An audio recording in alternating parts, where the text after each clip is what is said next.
decíamos que teníamos dos formas de generar superficies de triángulos irregulares o redes de triángulos irregulares. La primera decíamos que era utilizando la opción desde cero, que nos permitía especificar un espaciado de retícula. Supongamos, ahí me dice que es 1 metro, supongamos que le digo que es 2, y después indicar a partir del origen de esa red de triángulos o esa superficie qué longitud quiero que tenga en un sentido y en otro. Supongamos 30 metros en un sentido y 50 metros en otro. Y ahí teníamos nuestra superficie de triángulos irregulares, nuestra red de triángulos irregulares, que podíamos después modificar para obtener una superficie irregular. Cuando nosotros generamos esa superficie, si la seleccionamos, fíjense que es un solo objeto y ese objeto es un grupo. Cuando yo despliego la ventana esquema, fíjense que acá se ha creado un grupo y yo le puedo cambiar el nombre como los grupos que venimos utilizando en nuestro trabajo, en lo que vamos viendo de la materia. Entonces selecciono el grupo, hago clic derecho, le cambio el nombre y le puedo poner que ese es el grupo desde cero para saber qué es la superficie que hemos generado utilizando el comando desde cero. ¿De acuerdo? Hemos dicho que se llama red de triángulos irregulares a su vez porque cada uno de estos cuadrados en realidad está dividido en triángulos, nada más que las diagonales que definen esos triángulos es geometría oculta. Entonces, para visualizarla, yo tengo que venir al menú desplegable ver y seleccionar la opción geometría oculta. Si coloco un tilde acá, voy a ver la geometría oculta y acá pueden ver esos triángulos de los que les hablaba. Si quiero dejar de ver esa geometría oculta, vuelvo al menú desplegable ver y quito el tilde de geometría oculta y veo esa superficie tal cual la habíamos generado recién. La otra forma de generar una red de triángulos irregulares es a partir de contornos. Y decíamos que esos contornos son básicamente objetos del dibujo, curvas del dibujo, que están posicionados en el espacio y que el programa los une generando entre ellos esa superficie irregular. Y lo típico es que esos contornos sean curvas de nivel. Esas curvas de nivel habitualmente se exportan de un programa CAD como AutoCAD, porque por lo general las desarrollan no los arquitectos, aunque ustedes lo hayan hecho en su trabajo de taller, sino que las determina un agrimensor con instrumento de precisión que utilizan para hacerlo. Ellos nos pasan el archivo en un programa CAD y nosotros podemos importarlo para generar el terreno en un programa como SketchUp. Eso lo vamos a hacer en la segunda parte del curso, pero en la primera parte vamos a ver cómo podemos generar una superficie irregular a partir de contornos. Entonces decíamos que lo primero que tenemos que hacer es tener esos contornos disponibles y podíamos dibujarlos con la herramienta mano alzada. O podría ser una sucesión de segmentos de recta, de arcos, de cualquier objeto que yo vaya generando. En este caso el más apropiado es mano alzada. Entonces nosotros con mano alzada podemos definir varias curvas de nivel. Acá se tocan, así que las voy a separar un poquito más.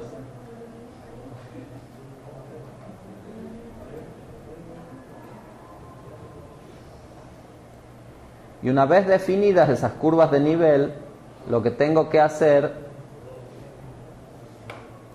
es ubicar cada una de las mismas en el lugar que le corresponde en el espacio. Si ustedes se fijan, cuando yo orbito alrededor del modelo, puedo ver que todas esas curvas están situadas sobre la misma cota de nivel, que podemos considerar la cota 00, y que está contenida en el plano de trabajo definido por los ejes rojo y verde, o los ejes X e Y. Entonces, si yo quiero generar una superficie a partir de estas curvas que van a servir de contorno, lo que tengo que hacer es posicionar cada una de ellas en el lugar correcto en el espacio. Entonces, supongamos que nuestro agrimensor ha trazado curvas de nivel cada 2 metros, ¿sí? Entonces, lo que tengo que hacer es seleccionar todas las curvas, excepto la primera, que va a ser nuestra cota 00, y con la herramienta desplazarla sobre el eje azul. Tienen que tener la precaución al desplazar que el cartelito diga sobre el eje azul y se vea el eje azul trazado en línea de puntos para saber que la estamos desplazando correctamente en el espacio. y en el cuadro de control de valores indicamos la distancia a la que tenemos que desplazarla, que es 2 metros. Después desplazamos todas las cotas que acabamos de mover, menos una, que es la que va en la cota 2 metros, y la desplazamos sobre el eje azul otros 2 metros. Después hacemos lo mismo, siempre sacando una de las cotas de selección, hasta que ubicamos todas en la cota que corresponde.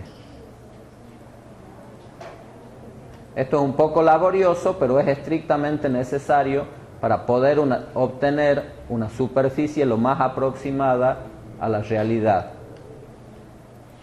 Ahí nos quedaría ya seleccionar una sola, la última, y la desplazamos 2 metros más hacia arriba. Una vez que ya tenemos todas las curvas de nivel ubicadas en su espacio, todos los contornos ubicados correctamente en el espacio, nosotros podemos utilizar la herramienta desde contornos para generar una superficie. ¿Cómo hago? Selecciono todas las curvas y cuando tengo todas las curvas seleccionadas ejecuto la herramienta desde contornos. Y el programa va a ejecutar este comando y va a generar entre las curvas de nivel todos los triángulos necesarios para generar esta superficie. Esto sí se parece mucho más al nombre que tiene este tipo de superficie, que es redes de triángulos irregulares, que esta otra no me está diciendo nada.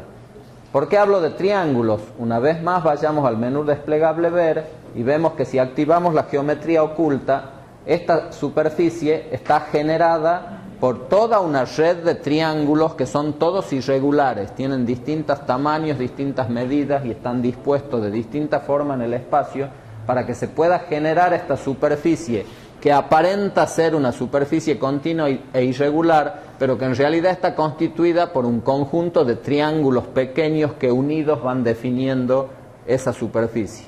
¿De acuerdo? Esos son los dos procedimientos básicamente que tengo para generar una superficie de este tipo.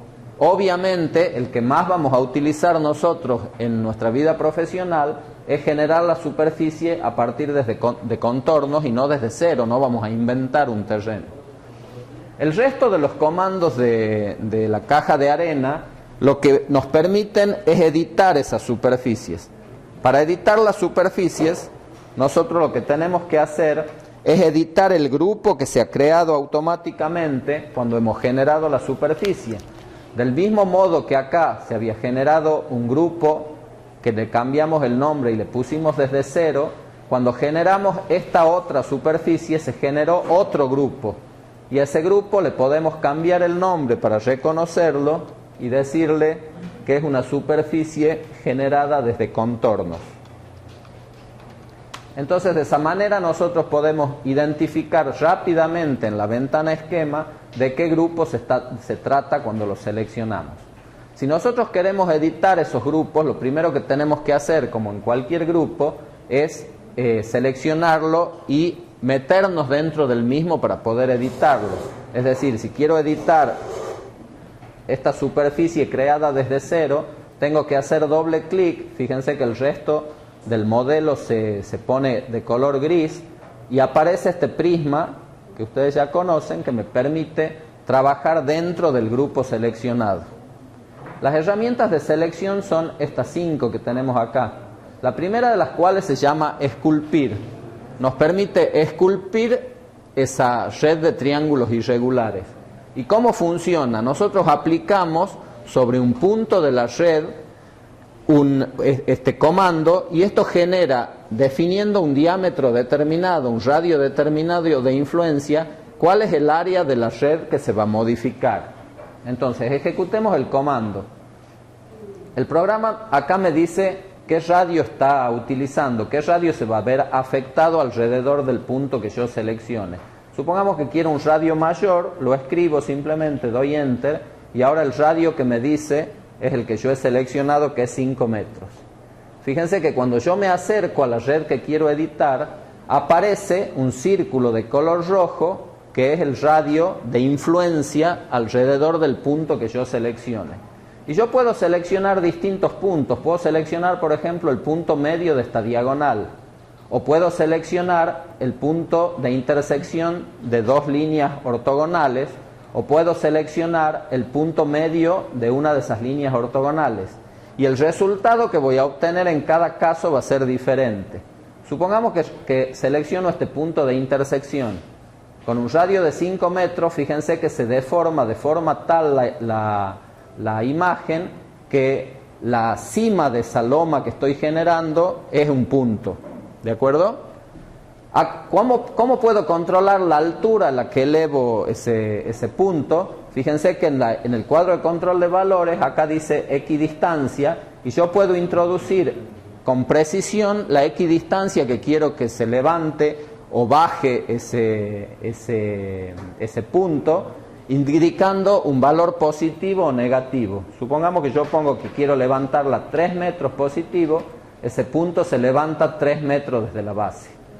Ahora voy a seleccionar con el mismo radio y sobre la misma recta, o más o menos sobre la misma recta, en vez de un punto voy a tomar el punto medio de esta línea ortogonal. Fíjense que ahí estoy tomando el punto medio. Si lo levanto 3 metros, como en el caso anterior, fíjense que el resultado es diferente, porque en un caso yo he levantado un punto, en el otro caso he levantado una arista ortogonal. ¿De acuerdo? ¿Alcanzan a ver que es diferente la solución la solución que obtengo? Y si en lugar de la arista ortogonal yo selecciono el punto medio de una diagonal y lo levanto 3 metros, el resultado es diferente a los dos anteriores, ¿sí? Ahora la cima de esa loma es una diagonal, ¿de acuerdo? Del mismo modo que yo puedo modelar hacia arriba un objeto, si pongo distancias negativas, puedo modelarlo hacia abajo, hacer que sea cóncavo en algún punto. Entonces supongamos que tomo cualquier punto, por ejemplo este punto, y doy como valor -3, lo que hace el programa es generar una deformación hacia abajo de esa superficie. De esa manera yo puedo ir esculpiendo el modelo, inventándome una superficie irregular y trabajar sobre la misma. Este comando también se puede aplicar no solo sobre superficies generadas desde cero, sino también sobre superficies generadas desde contornos. Si yo selecciono esta opción y ejecuto el comando esculpir, cuando selecciono un punto también puedo deformar ese tipo de superficies, ¿sí? Del mismo modo que yo he dado con precisión los valores que quería que se levante o baje los puntos seleccionados, puedo hacerlo directamente con el mouse, puedo bajarlo hasta ahí y no he dado con precisión nada, sino que simplemente a ojo voy viendo cómo quiero que quede ese terreno. ¿De acuerdo?